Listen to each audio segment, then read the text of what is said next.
সাইয়েদনা আবু বকর রাদিয়াল্লাহু তাআলা আনহু যখন মদিনার খলিফা, ও মুসলমান ও যুবক, সেই 1450 বছর আগের কথা বলছি। কিছু কিছু মানুষ বলে হুজুররা আমাদেরকে 1450 বছর আগে নিয়ে যাচ্ছে। আমরা বলি বর্তমান যে সমাজ ব্যবস্থা, পৃথিবীর যে অবস্থা, যুদ্ধ, মারামারি, কাটাকাটি, হানাহানি, আমরা যদি আসলেই 1450 বছর পূর্বে ফিরে যেতে পারতাম তাহলে সারা পৃথিবীর মানুষগুলো শান্তি পেত। ঠিক কিনা বলেন?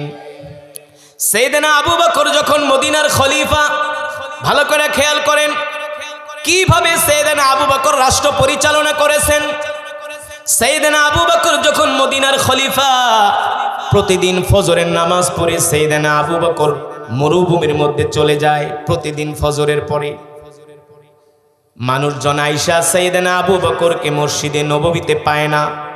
জনগণ আয়েশা ফজরের পরে সাইয়েদনা আবু বকরকে মসজিদে পায় না, অথচ অফিস টাইম হলো 9টায়।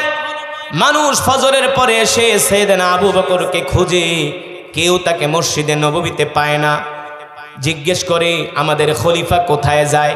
বলে প্রতিদিন খলিফা আবু বকর ফজরের নামাজ পড়া সোজা মরুভূমির মধ্যে চলে যায়। মরুভূমির মধ্যে কোথায় যায়? মদিনার জনগণ বলে জানি না। মদিনার জনগণ বলে আমরা আজও পর্যন্ত এই ক্লু বের করতে পারলাম না আমাদের খলিফা আবু বকর প্রতিদিন ফজরের নামাজের পরে কেন মরুভূমির মধ্যে যায়।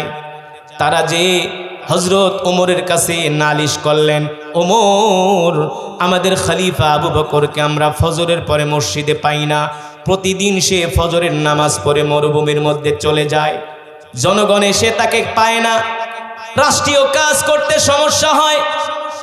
সাইয়েদনা ওমর বলে সরকারি কাজের সময় হলো সকাল 9টায়, তোমরা কেন ফজরের পরে আসো? তারপর আমি দেখি জিনিসটা ইনভেস্টিগেশন করে, যাচাই করে দেখি আমাদের খলিফা আবু বকর প্রতিদিন ফজরের পরে কোথায় যায়। ঠিক ওই দিনও সাইয়েদনা আবু বকর ফজরের নামাজ পড়ে সোজা মরুভূমির মধ্যে হেঁটে হেঁটে চলে যাচ্ছে। কারণ 1450 বছর আগে তো আর আধুনিক মদিনা ছিল না, সেই সময় তো ছিল পুরাটাই মরুভূমি, ঠিক না? এখন তো মদিনায় যায় যে বড় বড় বিল্ডিং দেখেন, মেট্রো, দামি দামি গাড়ি, এসি, এগুলো কি ছিল নাকি? তখন তো ছোট্ট একটা মসজিদ ছিল, চতুর্দিকে ছিল মরুভূমি। হযরত ওমর বলে আমি আজকে খলিফা আবু বকরের পিছু নিব, দেখবো সে কোথায় যায়। সাইয়েদনা আবু বকর রাদিয়াল্লাহু তাআলা আনহু ফজরের নামাজ পড়ে চলে যাচ্ছেন মরুভূমির দিকে হেঁটে হেঁটে। সাইয়েদনা ওমর বলে আমিও আবু বকরের পিছু নিলাম। ও মুসলমান, দেখবেন বাংলাদেশের কত টক শো হয় টেলিভিশনের মধ্যে, হয় কি হয় না? মহাত্মা গান্ধীর জীবনী নিয়ে টক শো করে, নেলসন ম্যান্ডেলার জীবনী নিয়ে টক শো করে, ডোনাল্ড ট্রাম্পের মতো হারামির বাচ্চারে নিয়েও টক শো করে। কিন্তু কোনোদিন শুনছেন নাকি সাইয়েদনা আবু বকরের জীবনী নিয়ে আলোচনা করতে? শুনছেন? আপনারা তো চায়ের দোকানে বসে ঠিকই খবর দেখেন না, টক শো দেখেন। কোনোদিন কি শুনছেন নাকি মুসলমানদের 4 জন খলিফাকে নিয়ে তারা কোনোদিন টক শো করছে, তাদের জীবনী আলোচনা করছে? কেন করে নাই? তারা জানে মুসলমানরা যদি মুসলমানদের খলিফা সাইয়েদনা আবু বকর, ওমর, উসমানের জীবনী জানে তাহলে বাংলাদেশে যত রাষ্ট্রপ্রধান আছে সব চোরগুলার চুরির গোমর ফাঁস হয়ে যাবে, সব চোরের চুরির গোমর ফাঁস হয়ে যাবে। এই কারণে তারা মুসলমানদের খলিফা আবু বকর কিভাবে রাষ্ট্র পরিচালনা করছে এগুলো মানুষদেরকে জানাতে চায়। সাইয়েদনা ওমর বলেন আমি ফজরের পরে আবু বকরের পিছু নিলাম, দেখি আবু বকর হেঁটে হেঁটে মরুভূমির মধ্যে যাচ্ছে, আমিও তার পিছনে পিছনে যাচ্ছি। দেখলাম প্রায় 3 থেকে 4 কিলোমিটার হেঁটে আবু বকর মরুভূমির মধ্যে একটা ভাঙ্গা ঘরের মধ্যে ঢুকে পড়ছে। আমি ওমর ওই ঘরের দরজার এক জায়গায় যে নিজেকে আড়াল করে রাখলাম যেন আবু বকর আমাকে দেখতে না পারে। আমি দেখলাম লম্বা সময় আবু বকর ওই ঘরের মধ্যে অবস্থান করলেন, লম্বা সময় 1-2 ঘন্টা অবস্থান করে আবু বকর মুসলমানদের প্রথম খলিফা ঘর থেকে বের হয়ে গেলেন। সাইয়েদনা আবু বকর বের হয়ে যখন মসজিদে নববীর দিকে, মদিনার দিকে ফিরে আসছেন, হযরত ওমর বলে আমি ওই ঘরের মধ্যে ঢুকে গেলাম। ঘরের মধ্যে ঢুইকা দেখি একজন মহিলা বসে আছে। কি বসে আছে? ওই ভাঙ্গা ঘরের মধ্যে একজন মহিলা বসে আছে। হযরত ওমর বলে, আমি ঘর দেখেই বুঝছি এই ঘর কোনো ধনাঢ্য মানুষের ঘর না, ধনীদের ঘর না। কারণ ঘর দেখলেই বোঝা যায়, বাড়ি দেখলে বোঝা যায় ওই বাড়ির মানুষগুলা কতটুকুন পয়সাওয়ালা। কথা কেন? যাদের পয়সা পাতি আছে তাদের ঘর বাড়ি বিল্ডিং থাকে, ঘরের দালান থাকে পাকা, ঠিক না? ঘরগুলো থাকে টিপটপ, বাথরুমগুলো সুন্দর, ঘরের দরজা জানালা সুন্দর। ঘরের ফিটিং দেখলেই বোঝা যায় যে এই লোকটা ধনী মানুষ, পয়সা আছে। হযরত ওমর বলে, আমি ওই মরুভূমির মধ্যে ভাঙ্গা ঘর দেখা বুঝতে পারলাম এই ঘরের মানুষগুলো হলো একেবারে নেহায়াত গরিব। হুয়া ফাকিরুন জিদ্দান, তারা একেবারে নেহায়াত গরিব। সাইয়েদনা ওমর বলে, আমি ওই ঘরের মধ্যে ঢুইকা যখন একজন মহিলাকে দেখতে পেলাম আমি অবাক হয়ে গেলাম। এই ঘরের ভিতরে খলিফা আবু বকর কেন প্রতিদিন সকালবেলা আসে? কারণটা কি? কারণ মরুভূমির মধ্যে একটা ঘর, একজন মহিলা, প্রতিদিন সাইয়েদনা আবু বকর খলিফা আসে, তাহলে কারণটা কি? হযরত ওমর বলে, আমি কিছুক্ষণ ঘরে তাকায়া এদিক সেদিক দেখতে লাগলাম। দেখলাম ঘরের দরজাগুলো ভাঙা, জানালাগুলো ভাঙা। ওই ঘরের মানুষ এতটাই গরিব, এতটাই গরিব, ঘরের আসবাবপত্র দেখেই বোঝা যাচ্ছে। সাইয়েদনা ওমর বলে, এ বোন, এই ঘরের মালিক কি তুমি? বলে, হ্যাঁ, এই ঘরের মালিক আমি। যদি তুমি ঘরের মালিক হও, প্রতিদিন তোমার ঘরে সকালবেলা একজন লোক আসে। ওই মহিলা বলে, বাবারে, আমার ঘরে প্রতিদিন সকালে কে আসে না আসে আমি তো জানি না। হযরত ওমর বলে, কেন জানো না? বলে, আমি তো অন্ধ, আমার তো দুই চোখ নাই। আল্লাহু আকবার। আমি তো অন্ধ, আমার তো দুই চোখ নাই, আমি মাজুর, আমি হাঁটতে পারি না, চলতেও পারি না। তবে আমার ঘরে প্রতিদিন একজন লোক আসে, প্রতিদিন, মাসের পর মাস, বছরের পর বছর আমার ঘরে আসে। হযরত ওমর প্রশ্ন করলেন, অন্ধ, বলো তোমার ঘরে যে প্রতিদিন যেই লোকটা আসে, এই লোকটা আইসা তোমার ঘরে কি করে? অন্ধ মহিলা বললেন, বাবারে, আমার ঘরে প্রতিদিন যেই লোক আসে ওই লোককে তো আমি চিনি না, আমি তো চোখে দেখি না, তার চেহারাও কেমন আমি জানি না। তবে লোকটা প্রতিদিন ফজরের পরে আমার ঘরে আইসা তার নিজের হাত দিয়ে আমার থালা বাসনগুলো ধুইয়া দেয়। একজনে আল্লাহু আকবার কইলেন। সাবেক প্রধানমন্ত্রী খালেদা জিয়া, শেখ হাসিনা আইসা মনে আপনাকে হাড়ি পাতিল ধুইয়া গেছে, আপনাকে পাশার ভিতরে লাথি মারছে মিয়া। কথা কয় না?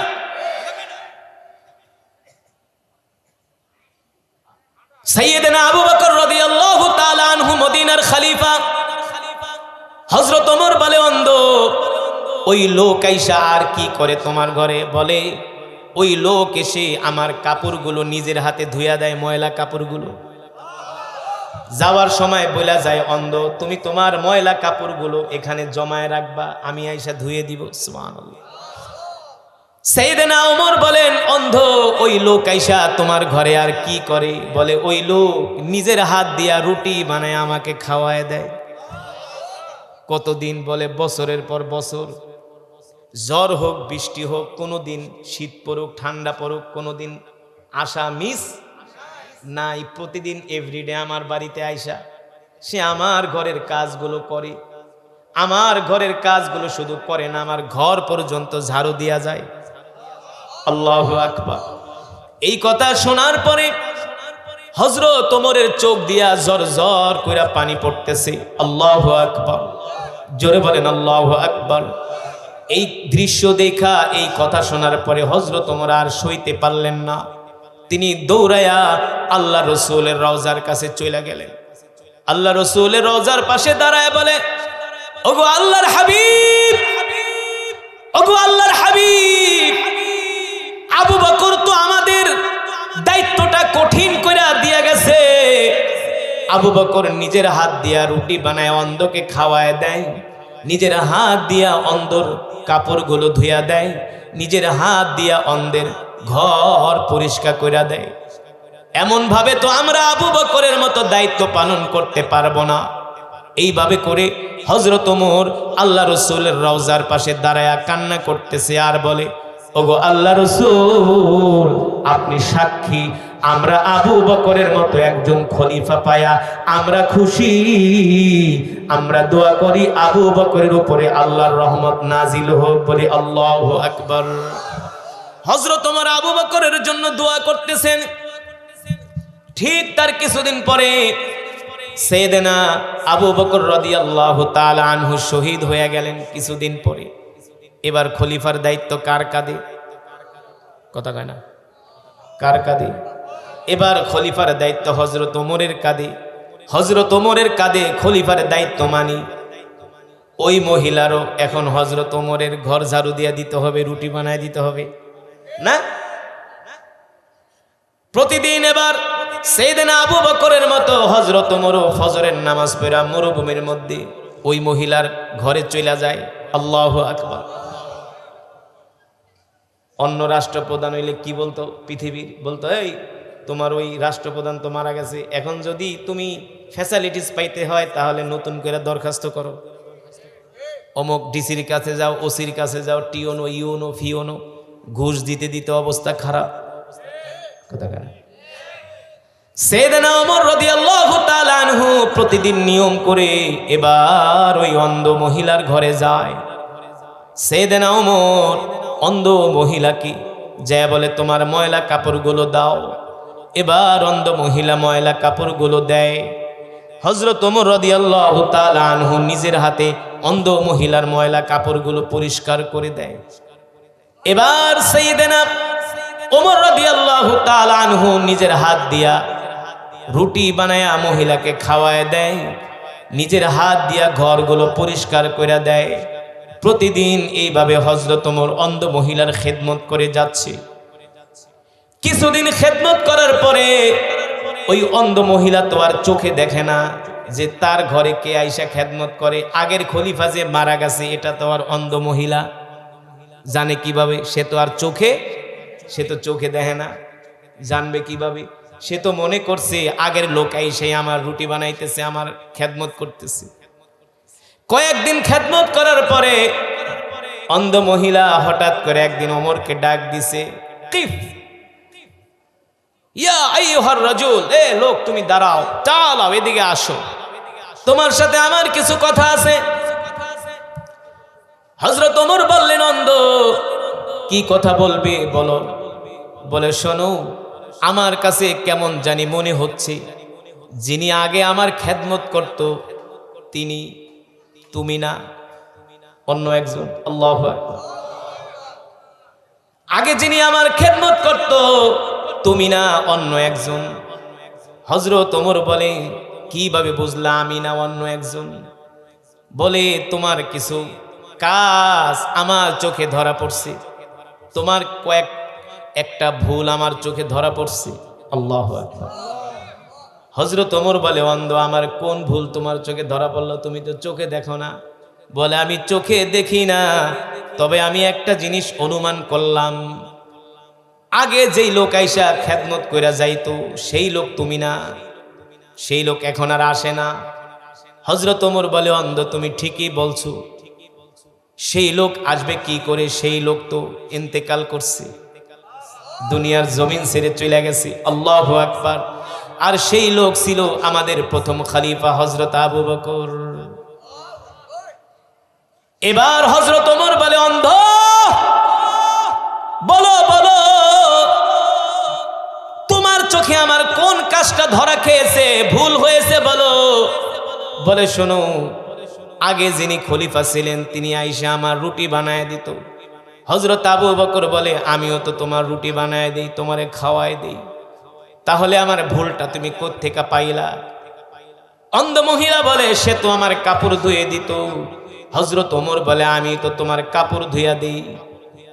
অন্ধ মহিলা বলে, সে আমার ঘর পরিষ্কার করে দিত। হযরত ওমর বলে, আমিও তো তোমার ঘর পরিষ্কার করে দেই, তাহলে আমার ভুল তুমি কোত্থেকে ধরলে? অন্ধ মহিলা বলে, শোনো, তোমার সব কাজগুলো ঠিক আছে, কিন্তু আগের খলিফার মতো তুমি আমাকে খেদমত করতে পারো নাই, তোমার একটা ত্রুটি আমার কাছে ধরা খেয়েছে।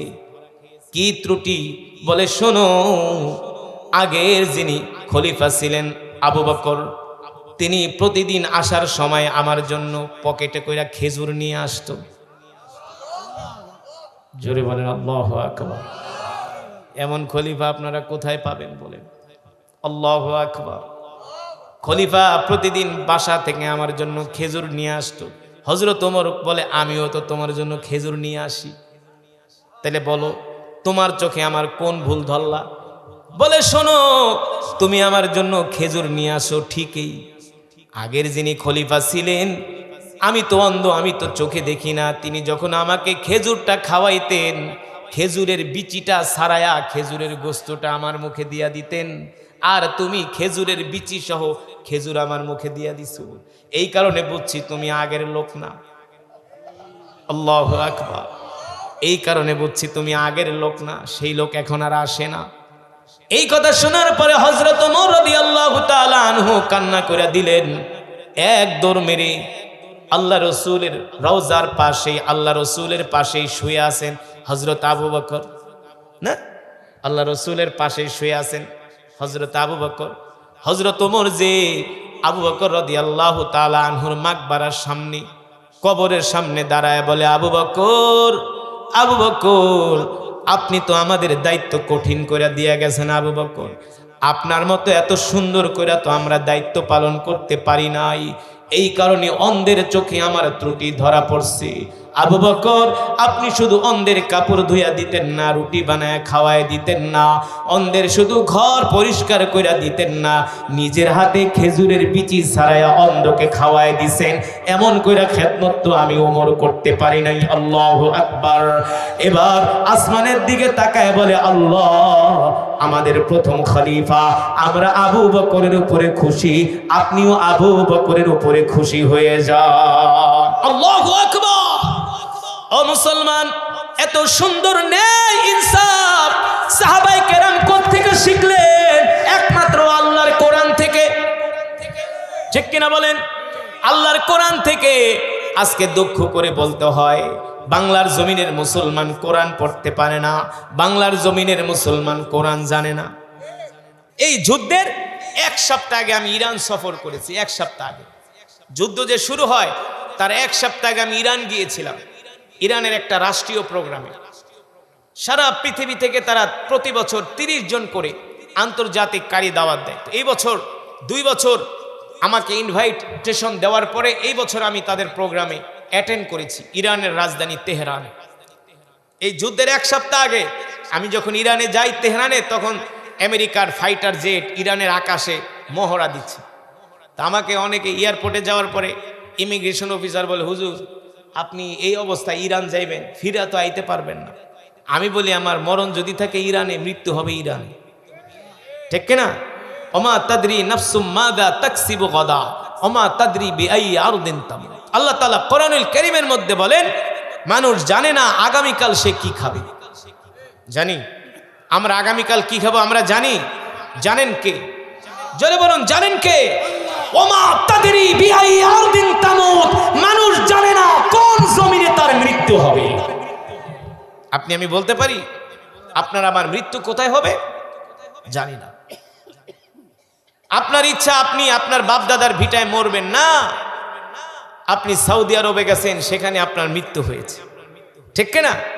তো আমি ইমিগ্রেশন অফিসারকে বললাম, মিয়া যাইতে দিবেন না। কারণ কি? আমি তো কোরআনের দাওয়াত নিয়ে যাব, সে দেশের রাষ্ট্রীয় প্রোগ্রামে আমি কোরআন পড়ব। বলে, হুজুর, সেই দেশে যুদ্ধ। আমি যুদ্ধ টুদ্ধ বুঝি না, আপনি আমার পাসপোর্টে সিল মারেন, আমি ইরানে যাব। তো বাংলাদেশের ফ্লাইটে দুবাই নামলাম, দুবাই থেকে আর এক ফ্লাইট তেহরানে যাব। তো দুবাই যাওয়ার পর, হুজুর, ওই দেশের কিছু দুবাইতে বাংলাদেশি প্রবাসীরা আছে, দুবাই এয়ারপোর্টে ওরা চাকরি করে, কাজ টাজ করে। আইসা আমাকে চিনছে, হুজুর, দুবাইয়ের ফ্লাইট তো বন্ধ, আপনি কিভাবে দুবাই যাবেন? তো ওরা আমাকে বললো, হুজুর, চিন্তা করে না, দেখি। পরে সকাল 6টা বাজে অ্যানাউন্স হচ্ছে যে তেহরানের ফ্লাইট সকাল 9টায় ছাড়া হবে। তো তেহরানের বিমানবন্দর ইমিগ্রেশন যেখানে, সেখানে গেলাম, ফ্লাইটে উঠলাম। ইরানের রাজধানী তেহরানে ইমাম খামেনি ইন্টারন্যাশনাল এয়ারপোর্টে নামলাম। নামার পরে কি আর বলবো, এমন শীত, এমন ঠান্ডা, পাড়া দিলে 5 ইঞ্চি বরফে পা ঘেরে যায়। জুতা গেড়ে যায়, এত ঠান্ডা। আমাকে যেই গাড়ি নিয়ে আসছে রিসিভ করার জন্য, ওই গাড়ির দরজা দেখি বরফে ঢেকে গেছে, লোহা দিয়া পিটিয়ে পিটিয়ে বরফ ভেঙে তারপরে ওই গাড়ির দরজা খুলছে। গাড়িতে ঢোকার পরে মনে হয় আমি যে ডিপ ফ্রিজের ভিতরে আছি, মনে হয় ডিপ ফ্রিজের ভিতর ঢুকাইছে। পরে আমি বলি আমি তো ঠান্ডায় আর পারতেছি না, হুজুর বরফ হিটার দিচ্ছি।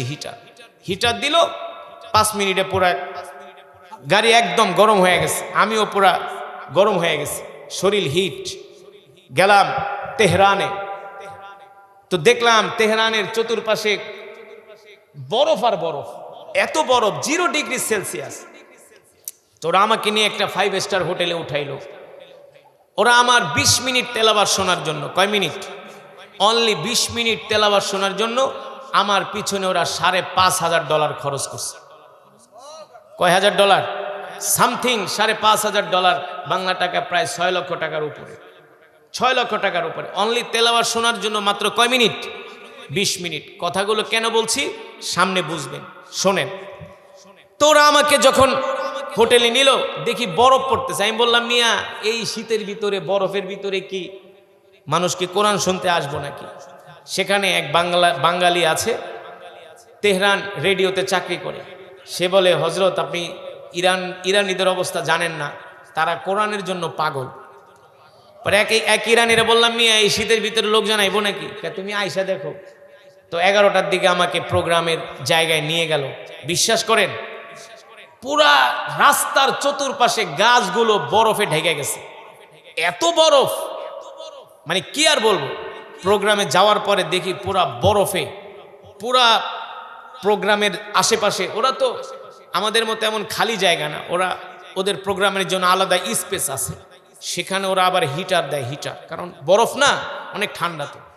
তো ওই বরফ দেখে আমি মনে মনে ভাবলাম যে বরফের ভিতরে তোমরা কোরআন শুনতে আইছো, এই বরফ যদি বাংলাদেশে পড়তো তাহলে একটাও ফজরের নামাজ পড়তো না। এই আপনাদের উত্তরবঙ্গে কিন্তু ঢাকার চেয়ে শীত বেশি পড়ে, ঠিক না? আমি 1 বছর শুধু প্রোগ্রামে আসছিলাম রংপুর, তারপরে ওরে বাবারে যে শীত, এক শীতে আমি আর 5 বছর এই উত্তরাঞ্চলে ঢুকি না শীতের দিনে। আমার ঢাকাতেই প্রোগ্রামের অভাব নাই, ডেলি 3টা-4টা প্রোগ্রাম করি, এটি বাংলাদেশের সবাই জানে, আপনারা যারা অনলাইনে দেখেন। তো আজকের মাহফিলে অনেক কষ্ট করে আসছি, অনেক কষ্ট, এটা বলার অপেক্ষা রাখেন। আমাকে দাওয়াত দিছে কয় নওগাঁর আশেপাশে, এখন আইসা দেখি 60 কিলোমিটার দিছো, বাস ভালো হয়েছে। কইছে নওগাঁর আশেপাশে 10 কিলো, লই আইছে 60 কিলো। আচ্ছা যাই হোক, আমি কষ্ট করে আসছি, আপনারা খুশি তো? আসলেই খুশি? বলি আলহামদুলিল্লাহ। বয়ান কি শেষ করে দিব? আর অল্প সময় হবে, আমরা একসাথে মোনাজাত দিয়ে যাব, কেউ উঠাউঠি করবেন না, বসেন। ঘটনাটা বলি, তারপরে ওঠেন। মোনাজাত দিয়ে আমরা একসাথে যাব, রাজি আছেন ইনশাআল্লাহ?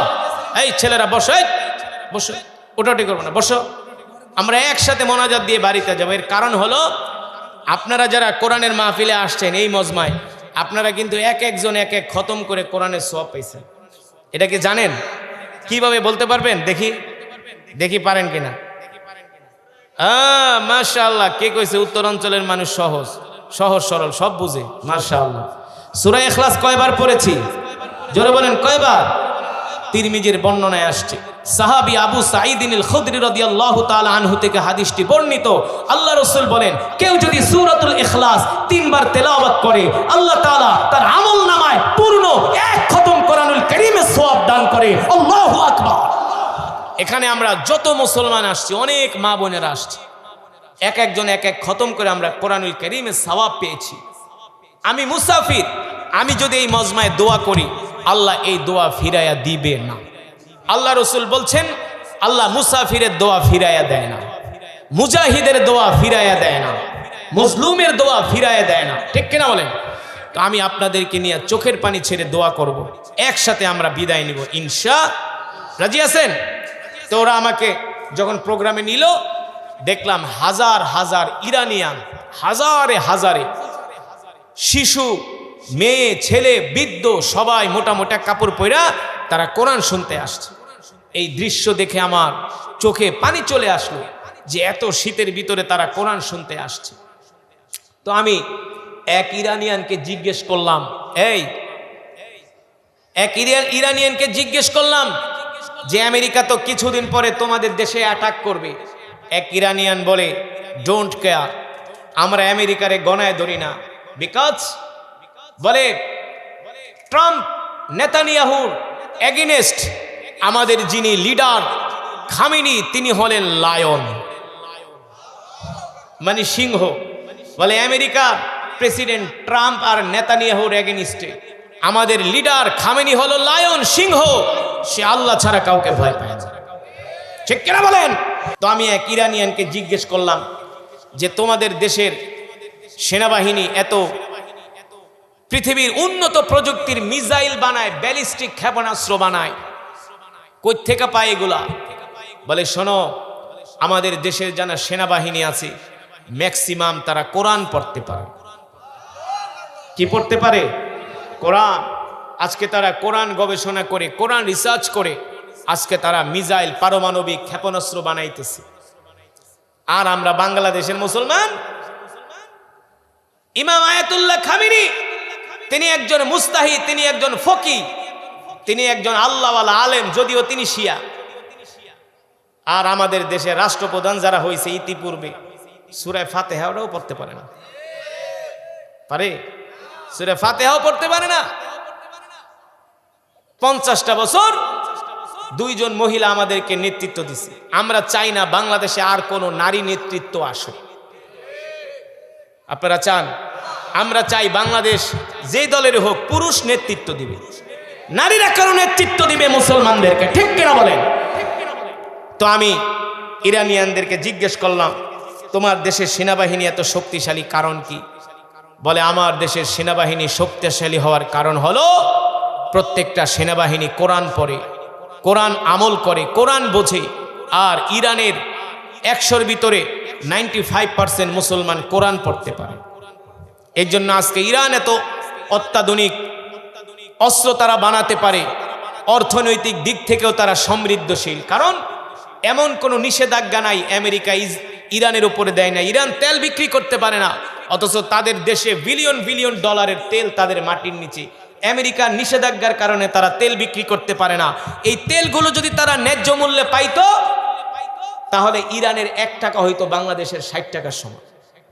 এত তারা এগিয়ে যেত। মালয়েশিয়া পৃথিবীর একটা উন্নত রাষ্ট্র, কারণ মালয়েশিয়ার একজন ড্রাইভারও আব্দুর রহমান সুদাইসের মতো কোরআন পড়তে পারে। আর আমার দেশের একটা কলেজের, ইউনিভার্সিটির অধ্যাপকরে নামাজে দাঁড় করায় দেন, দেখবেন তার পায়জামা নষ্ট হয়ে গেছে। ঠিক কিনা বলেন?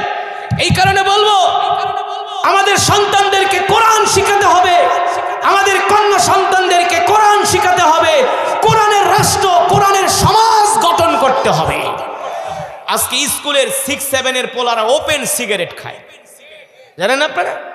6-7-এ পড়ে, মুরব্বীদের সামনে বিড়ি খায়, সিগারেট খায়, গাঁজা খায়, নেশা করে, মুরব্বীদেরকে ভয় পায় না। আজকে সন্তান নেশার টাকার জন্য মায়ের গায়ে, বাবার গায়ে হাত দেয়। ঠিক কিনা বলেন?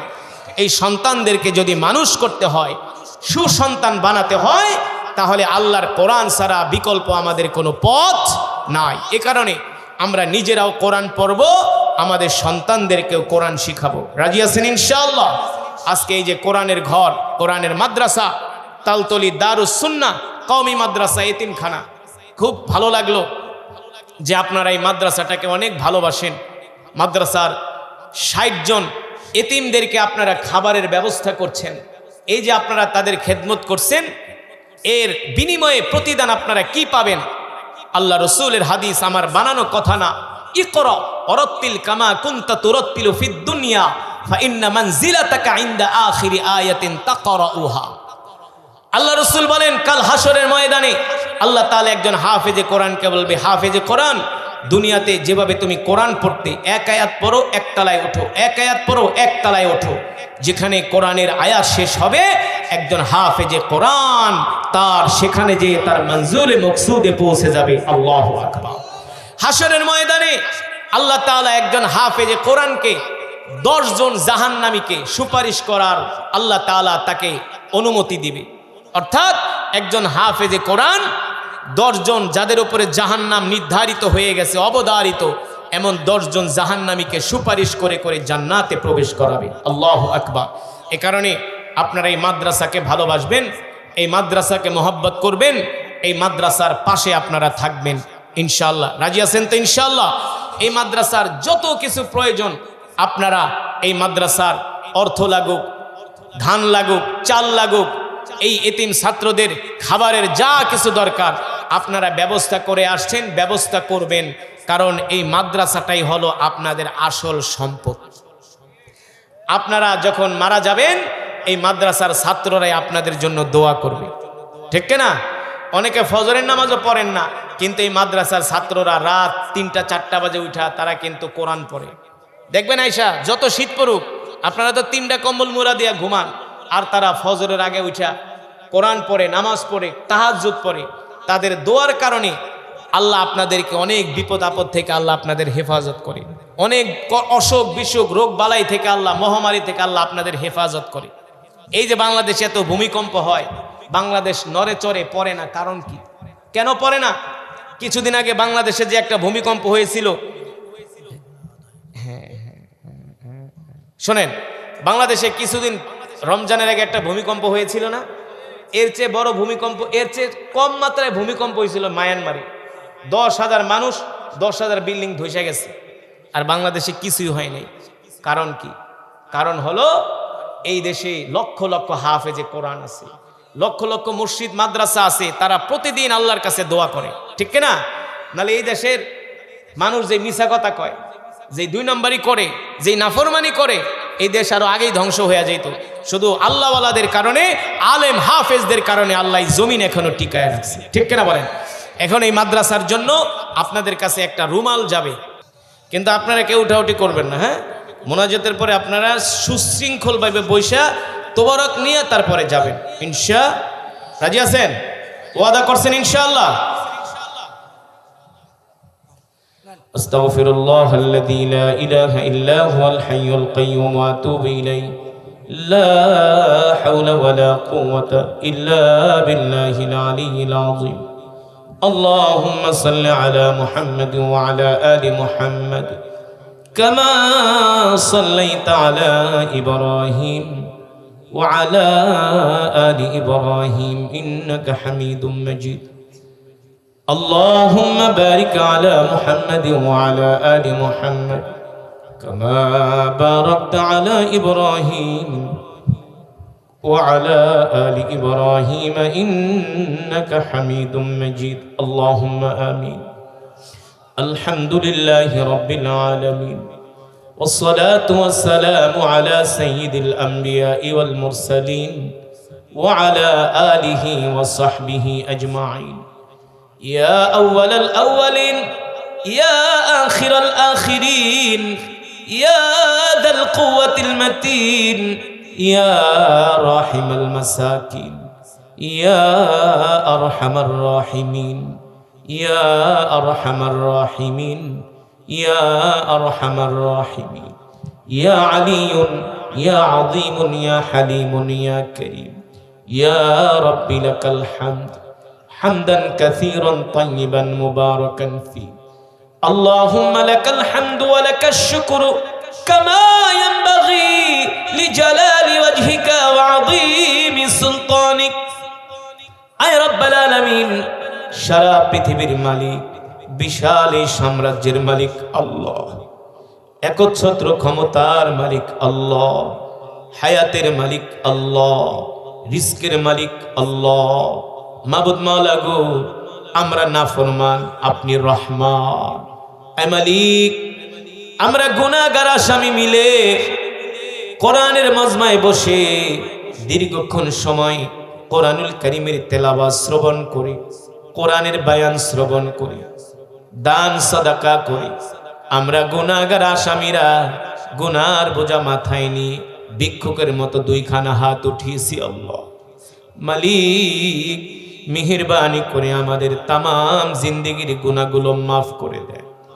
আল্লাহ তাআলা আজকের এই মাহফিলের সওয়াব কোটি কোটি গুণ বাড়িয়ে প্যারা নবীজির রওজায়ে আতহারে পৌঁছে দেন।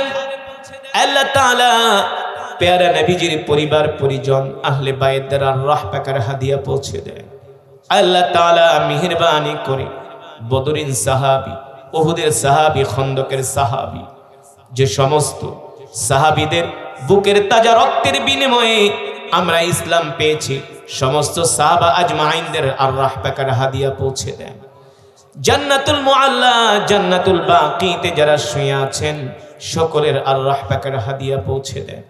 আল্লাহ তাআলা মেহেরবানি করে বাবা আদম থেকে শুরু করে আজ পর্যন্ত যত মুমিন মুমিনাত, মুসলিম মুসলিমাত যারা অন্ধকার কবরে মাটির নিচে শুয়ে আছেন সকলের কবরে আর সওয়াব পৌঁছে দেন। আল্লাহ তাআলা তালতলি দারুস সুন্নাহ কওমি মাদ্রাসা এতিমখানার উদ্যোগী ২৮তম ইসলামী মহাসম্মেলনকে আল্লাহ কবুল আর মঞ্জুর করে নেন। এই মাহফিল, এই মাদ্রাসাকে কিয়ামত পর্যন্ত কবুল করে নেন। যুগের পর যুগ, প্রজন্মের পর প্রজন্ম এই মাদ্রাসা মাহফিলকে কবুল করে নেন, এলাকাবাসীকে কবুল করে নেন। আল্লাহ তাআলা যারা আপনার হাবিবের ঘরকে ভালোবাসে, মাদ্রাসাকে ভালোবাসে, কোরআনকে ভালোবাসে, আল্লাহ আপনি সকলকে মাফ করে দেন। আল্লাহ তাআলা এই মাদ্রাসার যত ভক্তবৃন্দ হিতাকাঙ্ক্ষী আছে আল্লাহ, এই মাদ্রাসায় যারা ১ টাকা থেকে লাখ টাকা, হাজার টাকা, ১ টাকা একটা ইট পর্যন্ত দান করছে, আল্লাহ তাআলা পা ফালানোর মতো একটু জায়গাও যারা দান করছে, আল্লাহ আপনি সকলকে মাফ করে দেন। আল্লাহ তাআলা মাদ্রাসার সভাপতি সাহেব, সেক্রেটারি সাহেব, কেশিয়ার সাহেব, কমিটি বৃন্দদেরকে আল্লাহ এই মাদ্রাসার খাদেম হিসাবে কবুল করে নেন। মৃত্যুর আগ পর্যন্ত আল্লাহ তারা যেন মাদ্রাসার খেদমত করতে পারে তৌফিক দিয়া দেন। আল্লাহ তাআলা যারা মাদ্রাসার তালেবে আলেমদেরকে মেহমানদারি করে, যারা তাদের খাবার ব্যবস্থা করে, আল্লাহ আপনি তাদের সংসারের ভিতরে, ঘরের ভিতরে রহমত বরকত নাজিল করে দেন। তাদের ব্যবসা বাণিজ্যের ভিতরে খায়ের রহমত নাজিল করেন। তাদের ক্ষেত খামারের ভিতরে, ফসলের ভিতরে আল্লাহ বরকত দান করে দেন। আল্লাহ তাআলা আমরা যারা আজকের মাহফিলে আসছি একজনকেও খালি হাতে ফিরাইয়া দিয়েন না। মালিক গো, আপনি আমাদের তামাম জিন্দেগির গুনাহগুলো মাফ করে দেন, জাহান্নামের আগুন হারাম করে দেন, একটা জান্নাতুল ফেরদাউস আমাদের জন্য ওয়াজিব করে দেন।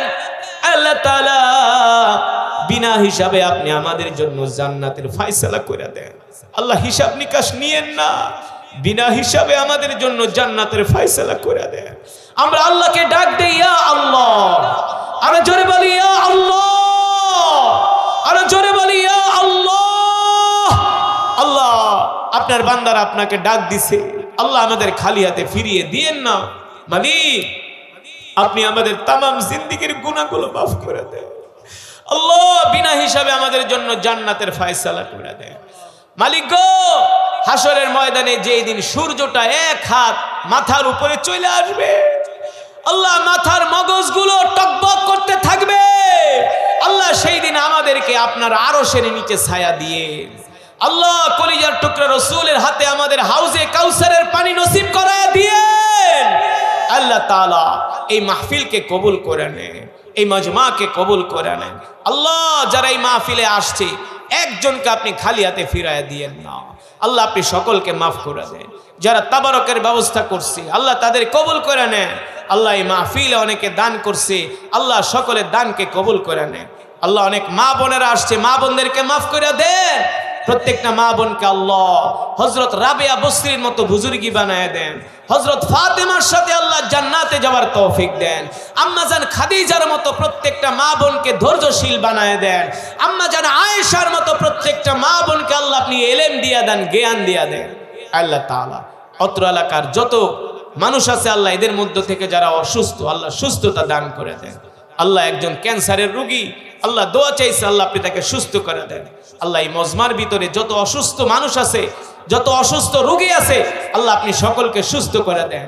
অত্র এলাকার ঘরের ভিতরে যত অসুস্থ রোগী আছে আল্লাহ আপনি সকলকে সুস্থ করে দেন। যারা হসপিটালে অসুস্থ অবস্থায় আছে আল্লাহ আপনি সকলকে সুস্থ করে দেন। আল্লাহ সারা পৃথিবীর মুসলমানদেরকে হেফাজত করেন। আল্লাহ আরবের মুসলমানদের উপরে হেফাজত করেন, অনারবদের উপরে আল্লাহ আপনি রহম করেন।